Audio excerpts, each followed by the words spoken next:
Hi guys, moving forward. So ano nga ba yung advice sa amin ng doktor while waiting kami sa kanyang assessment?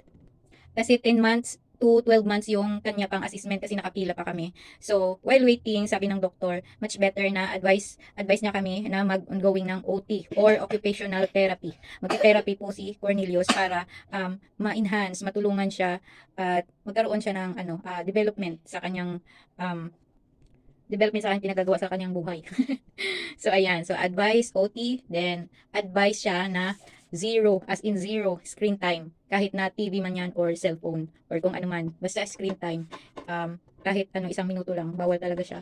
Kasi, meron na daw silang, meron na silang, ano bang tawag nito? So, meron na silang napag-aralan na isa talaga sa nakakapag-increase ng autism ngayon sa atin is yung screen time. So, para daw yung utak natin, yung parang yung sanga-sanga na dapat nag-connect, dapat magko-connect siya. So, yung sa kanila, hindi siya nag-connect kasi kumbaga parang nakakulong yung nila kung saan yung routine nila nandun na sa pinapanood nila or gusto nila sa pinapanood nilang palabas or YouTube and ganun.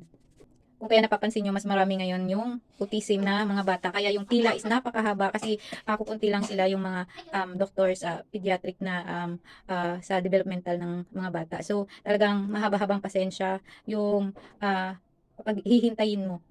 Then, advice din ng doktor to increase language niya, stimulation activities. So, kailangan namin meron siyang activities sa araw-araw at kailangan kunyari maglalaro siya para akong kumbaga parang sisimula siya ulit sa pagka-baby na mag-umpisa yung katulad ng example pag naglalaro, kailangan laruin mo rin siya, huwag mo siyang hayaan na maglaro mag-isa. Kumbaga maglalaro kayong dalawa, mag-i-imagine kayo ano yung gagawin nyo, kunyari bola, tawag nito, papasalo mo sa kanya o kaya magbabatuhan kayong dalawa, ganun. Kung meron siyang reaction na sasalo siya kasi usually sa mga ganun hindi nakakapagsalo. So, hagis lang sila ng hagis. Hindi sila kumbaga ibibigay mo sa kanila yung bola, hirap sila ibalik sa iyo yung bola. Sasaluin nila at ibalik sa iyo yung bola. So, maganda yung ganun na interaction sa anak mo yung mga ganong activity. So, dapat talaga meron kayong ng anak mo. So, pakikipaglaro, yung pakikipagsalita, wag ibibitok.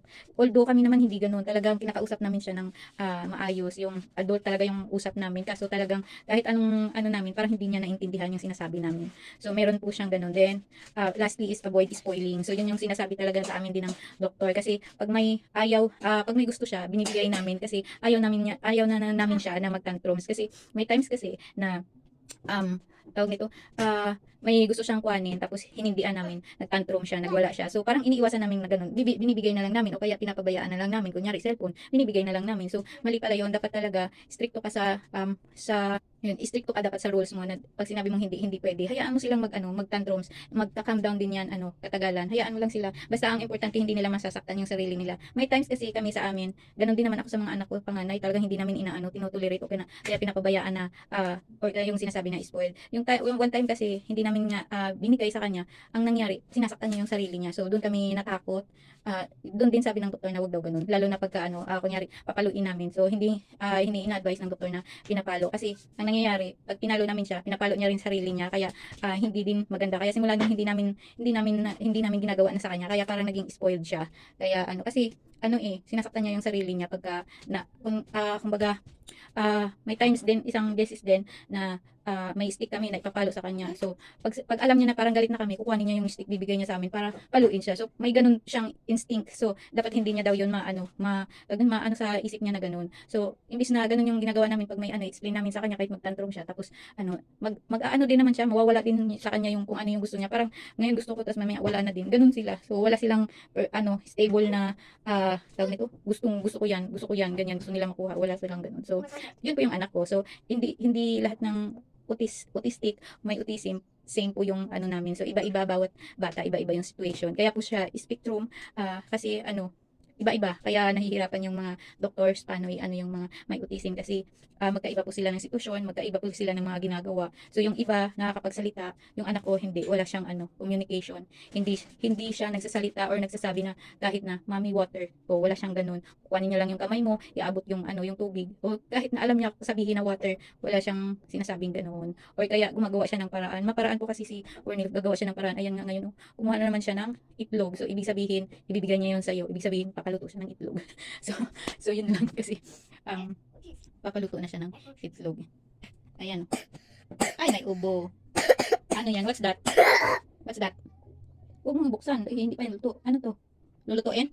Cheese. Egg or cheese? Egg or cheese? Bibigyan niyo lang. You want to cook this? Ha? Lulutuin natin? Egg.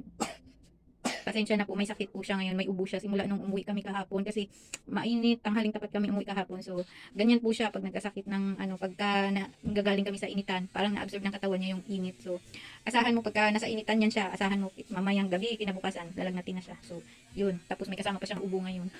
Buti hindi ka mo siya inubo kahapon habang may screening siya kasi bawal po. Mag-another schedule kami. Kung meron siyang, tawag nito, sign ng yung sa, ano ba tawag? Okay, go. Yung COVID. So, yun. Yun lang mga guys. Magluluto na ako ng itlog. Nagpapaluto siya. So, thank you very much. Bye!